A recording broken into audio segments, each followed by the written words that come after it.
Good morning दोस्तों, शुरू करते हैं आज का सेशन। हमेशा की तरह 10 शब्द और हर शब्द के मीनिंग से जुड़े हुए 4 ऑप्शंस होंगे। आपको सही ऑप्शन सोचकर रखना होगा। थंबनेल पर आपने शब्द देख लिया होगा, हम उसका मीनिंग अभी डिस्कस करेंगे। तो आज का हमारा पहला शब्द है स्क्रूटनी। इसका मतलब आप ट्राई कीजिए। आपके पास 4 ऑप्शंस दिए गए हैं। स्क्रूटनी का मीनिंग होता है एग्जामिन करना, किसी भी चीज की बारीकी को देखना, उसमें क्या सही है क्या गलत है उसे पता करना। हिंदी मीनिंग देखते हैं छानबीन। इंग्लिश मीनिंग देखते हैं क्लोज एग्जामिनेशन और इंस्पेक्शन, यानी क्लोज तरीके से एग्जामिन करना, इंस्पेक्ट करना। एग्जाम्पल सेंटेंस देखते हैं the manager conducted a thorough scrutiny of the financial records to identify any discrepancies. यानी मैनेजर ने फाइनेंशियल रिकॉर्ड्स की एक थॉरो पूरी तरह से एग्जामिनेशन की, स्क्रूटनी की, किसी भी तरह की भिन्नता अंतर को पता करने के लिए। इसे याद रखने का तरीका क्या होगा? स्क्रू से आप स्क्रू याद रखिए और टीवी से टाइनी। मेंटल इमेज बनाइए कि आपका म्यूजिक प्लेयर खराब हो गया है और आप एक स्क्रू लेकर उसके छोटे छोटे टाइनी टाइनी नट्स को खोल रहे हैं चेक करने के लिए कि क्या खराबी हुई है। तो इससे आपको स्क्रूटनी का मतलब एग्जामिन करना, बारीकियों को देखना याद रहेगा। अगला सवाल है ड्यूरेबल। इसका मतलब ट्राई कीजिए। 4 ऑप्शन है आपके पास।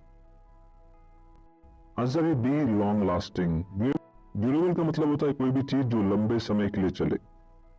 हिंदी मीनिंग देखते हैं इसका स्थाई। इंग्लिश मीनिंग क्या है? Able to withstand wear and tear, यानी टूट फूट को लंबे समय के लिए विथस्टैंड कर सके, बर्दाश्त कर सके, प्रेशर को या डैमेज को। एग्जाम्पल सेंटेंस देखते हैं the durable materials used in the construction ensure the longevity of the bridge. यानी ब्रिज के कंस्ट्रक्शन में जो ड्यूरेबल मटेरियल, वो मटेरियल जो लंबे समय के लिए चले, इससे ब्रिज की आयु लंबी हो गई थी, दीर्घ आयु हो गई थी। याद रखने का तरीका क्या होगा?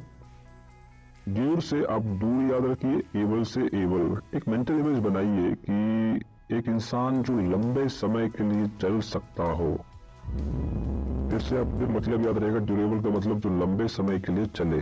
इस फिगर से आपको और भी क्लियर होगा। अगला सवाल है ऑमनीबस। ट्राई कीजिए इसे आप। आंसर है इसका सी कॉम्प्रिहेंसिव। ऑमनीबस का मतलब होता है सारा, बहुत सारी चीजों को हम एक साथ कवर करते हैं, उसे हम ऑमनीबस कहते हैं। कॉम्प्रिहेंसिव आपने शब्द सुना होगा। इंग्लिश मीनिंग देखते हैं इसका covering many things at once, comprehensive. Example sentence the omnibus legislation addressed various issues ranging from education to health care. यानी जो कानून था वो ऑमनीबस था, उसने बहुत सारे इश्यूज को ध्यान में रखकर बनाया था, एजुकेशन से हेल्थ केयर तक सभी सारी चीजें। इसे याद रखने का तरीका क्या होगा? ओमनी से आप एक ओमनी याद रखिए। ओमनी कार आपने जरूर देखी होगी, लंबी सी होती है। और बस से बस। एक मेंटल इमेज बनाइए कि आप एक ओमनी कार में पूरी फैमिली को ले जा रहे हैं, मतलब ओमनी में सारे लोग आ जाते हैं। इससे आपको ओमनी का मतलब सारी चीजों को इंक्लूड कर देना होता है, ये याद रहेगा। इस फिगर से आपको और भी क्लियर हो रहा होगा। अगला शब्द है एविडेंट। ट्राई कीजिए आप। आंसर है सी ऑब्वियस। एविडेंट का मतलब होता है जो स्पष्ट रूप से साफ साफ दिखाई दे, सही, उसे हम ऑब्वियस कहते हैं। इंग्लिश में देखते हैं क्लियरली सीन और अंडरस्टूड, जो साफ साफ दिखाई दे या समझ आ जाए। एग्जाम्पल सेंटेंस देखते हैं इसका the impact of climate change is evident in the melting glaciers and rising sea levels. यानी क्लाइमेट चेंज का जो इम्पैक्ट है वो साफ साफ नजर आ रहा है ग्लेशियर्स के मेल्ट होने में और सी लेवल के राइज होने में। इसे याद रखने का तरीका क्या होगा? एविडेंस से आप एविडेंस शब्द याद रखिए। जब भी हमें किसी चीज का एविडेंस मिल जाता है तो चीजें स्पष्ट हो जाती है, साक्ष्य रूप से हो जाती है। इससे आपको एविडेंस का मतलब साक्ष्य स्पष्ट रूप से होना याद रहेगा। इस फिगर से आपको क्लियर हो रहा होगा। अगला शब्द है एब। ट्राई कीजिए। इसका आंसर है सी डिक्लाइन।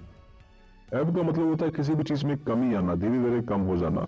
इंग्लिश मीनिंग देखते हैं इसका टू ग्रेजुअली डिक्रीज और डिक्लाइन, वही जो बताया गया आपको। एग्जाम्पल सेंटेंस देखते हैं after the peak season the tourist crowds began to ebb and the town return to a quieter state. यानी पीक सीजन के बाद, पीक सीजन वो सीजन जिसमें बहुत सारी चीजें होती हैं। टूरिस्ट क्राउड्स बिगन टू एब, यानी टूरिस्ट का जो क्राउड था, जो भीड़ थी, वो कम होना शुरू हो गई और टाउन में शांति का भाव दोबारा से आ गया। एब से आप एक शब्द याद रखिए अब। लोग कहते हैं अब क्या होगा। जब भी इंसान के पास बहुत सारी चीजों की कमी हो जाती है, कुछ चीजों की कमी होती है, तब इंसान ऐसा कहता है। तो इससे एब का मतलब किसी चीज की कमी होना याद रहेगा आपको। इस फिगर को देखिए, आपको और भी क्लियर होगा। अगला शब्द है वैगरीज। वैगरीज ये सब ऑप्शन है सी अनप्रिडिक्टेबल चेंजेस। वैगरीज का मतलब होता है कोई भी चीज जो सिस्टमेटिक तरीके से ना हो, जिसका कोई नियमित समय ना हो होने का, उसे वैगरीज कहते हैं। वो अनप्रिडिक्टेबल हो, आप अनुमान नहीं लगा सकते। इंग्लिश मीनिंग देखते हैं अनएक्सपेक्टेड एंड अनप्रिडिक्टेबल चेंजेस और वेरिएशंस, यानी अनएक्सपेक्टेड और अनप्रिडिक्टेबल चेंजेस होना, वेरिएशन मतलब कुछ बदलाव होना। एग्जाम्पल सेंटेंस देखते हैं इसका, the weather's vagaries made planning outdoor events quite challenging. यानी वेदर की जो वैगरीज थी, अनियमितता थी, कभी धूप हो जाना, कभी बारिश होना, कभी कुछ हो जाना, इससे आउटडोर इवेंट्स को प्लान करना काफी चैलेंजिंग हो चुका था। आपने एक शब्द सुना होगा वेगरीज ऑफ मॉनसून, यानी मॉनसून की अनियमितता। मॉनसून में क्या होता है, कभी अभी जो हो रहा है बहुत ज्यादा बारिश हो जाती है, फिर अचानक बहुत दिनों तक बारिश नहीं होगी, फिर अचानक बारिश हो जाएगी, फिर नहीं होगी।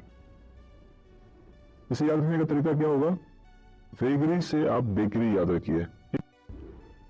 एक मेंटल इमेज बनाइए कि आपके घर के सामने एक बेकरी खुला है और आप पेस्ट्री और बाकी सभी बेकरी आइटम्स के बहुत बड़े फैन हैं, लेकिन वो बेकरी जब बारिश होती है तब खुलता है और जब धूप होती है तो बंद हो जाता है। तो उसकी टाइमिंग का कोई लॉजिक नहीं है। तो इससे आपको वेगरी का मतलब किसी भी चीज जिसका कोई लॉजिक ना हो, जिसका कोई सिस्टमेटिक टाइमिंग ना हो, वो मतलब होता है, याद रहेगा। इस फिगर से आपको और भी क्लियर हो रहा होगा। अगला शब्द देखते हैं हिंटरलैंड। इसे ट्राई कीजिए आप। आंसर है बी रिमोट एरियाज।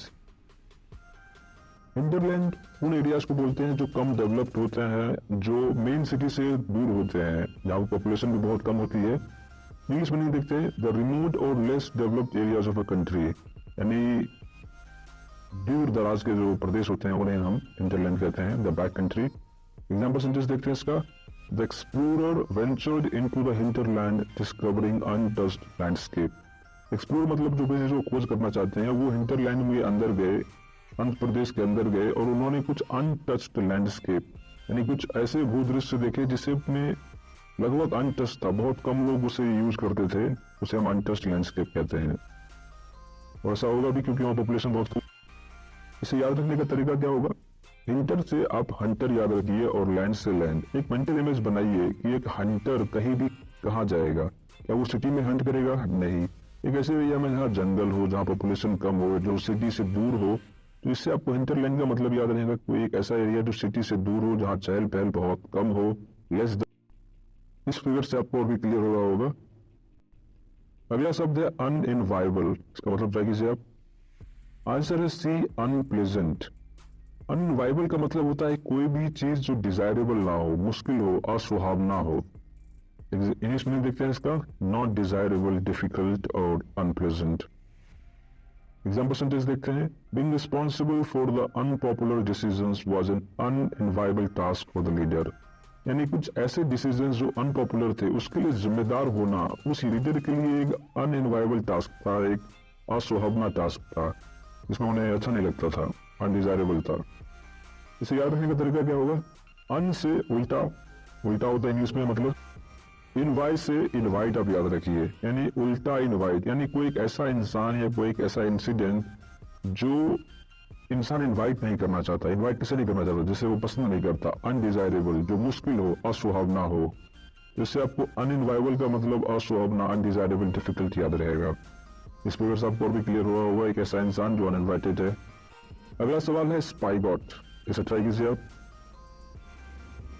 इसका आंसर है सी फॉसेट। स्पाइगॉट एक डिवाइस होती है जिससे हम लिक्विड के फ्लो को कंट्रोल करते हैं, लिक्विड के बहाव को कंट्रोल करते हैं। आपके गार्डन में एक स्पाइगॉट जैसा कुछ लगा हुआ है, इस फिगर को देखिए आपको और भी क्लियर हो रहा होगा। इंग्लिश में देखते हैं इसका, small device used to control the flow of liquid, a faucet और टिप, एक तरह का नल। Example sentence, turn the spigot to release water from the garden hose. Hose जिससे पानी बाहर निकलता है, गार्डन के होज से पानी बाहर निकालने के लिए स्पाइगॉट को टर्न कर दो।